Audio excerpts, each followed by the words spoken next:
They thought I was nothing, a background character in their grand story. The one who did all the work but got none of the credit.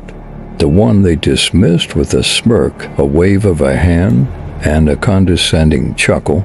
But they made the biggest mistake of their lives. They let me walk away, and when I did, I made a silent promise to myself. I will show them who I am. For 8 years, I gave my life to Blackwell Industries. I was the first to arrive, the last to leave. I built strategies that made them millions, crafted solutions that saved them from financial disasters, and held everything together while the so-called executives passed and the glory dot, and at the top of it all was Ethan Blackwell, the golden boy, the heir to the empire, the man who thrived off the ideas of people like me, taking every ounce of credit for himself. I was patient. I thought hard work would be rewarded. I believed that if I proved myself, they would finally see my worth. I was wrong. It happened in a boardroom, under blinding fluorescent lights. I had spent months perfecting a project, one that could change the company's future. I had data, projections, undeniable proof that my plan was worth their time. But the moment I stood up to present it, Ethan smirked and leaned back in his chair. "Let's skip this one," he said casually. "We need to focus on real solutions, not theories." Laughter rippled across the room. Some board members exchanged amused glances. Others barely looked up from their phones. I stood there, the blood draining from my face, feeling smaller than I ever had before.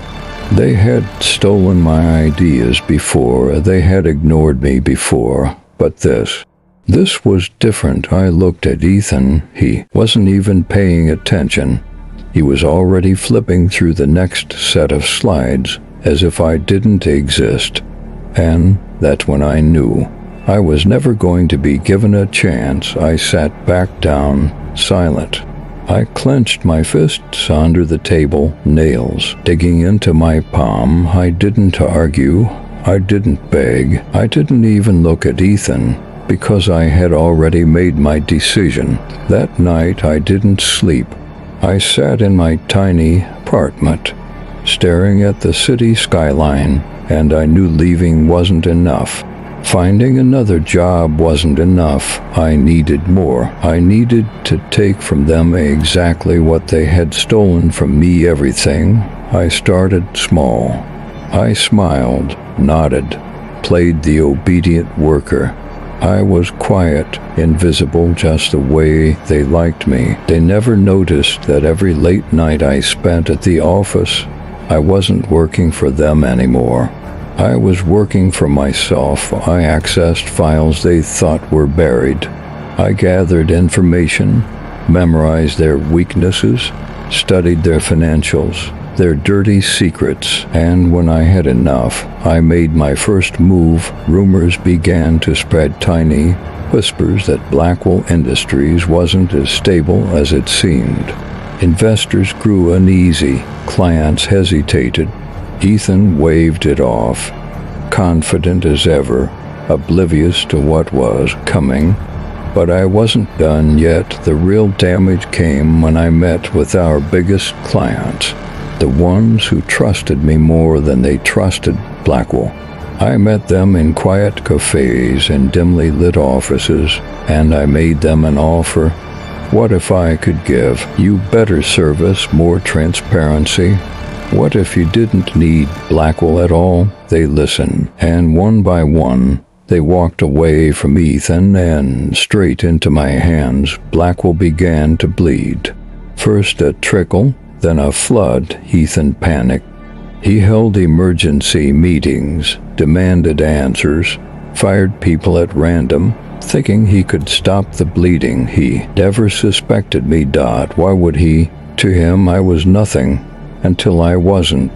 1 year later, Titan Corp was born.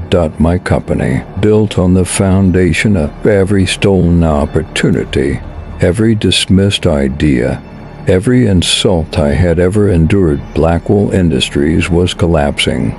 Their stocks plummeted, investors abandoned them. Their once loyal clients were now mine. And then came the day I had been waiting for. Ethan requested a meeting. I walked into the same boardroom where they had humiliated me. The same faces were there, but now they weren't laughing. Their expensive suits couldn't hide their unease. The room smelled of desperation, of fading power slipping through trembling fingers.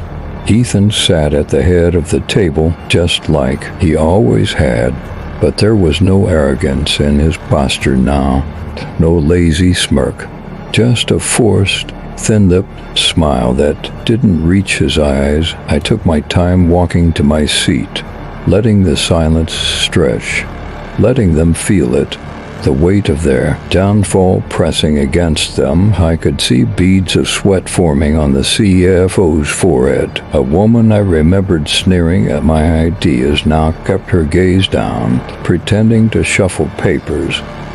Ethan cleared his throat, straightening his shoulders in a last-ditch effort to reclaim control. "We believe a partnership would be beneficial," he said, his voice tight, his hands clasped in front of him. The confidence he once wielded like a weapon was gone, stripped away with every client they had lost, every investor who had walked away.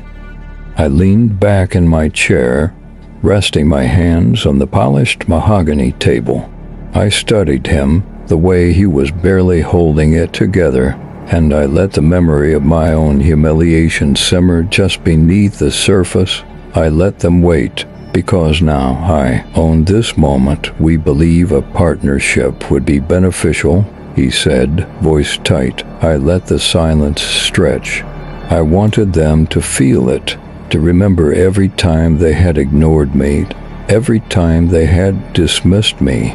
Then I smiled. I let the silence stretch, watching them squirm. The power dynamic had shifted, and they all knew it. Ethan's fingers tapped anxiously against the table, a habit I had noticed years ago, one he had never needed in the past because he had always been in control.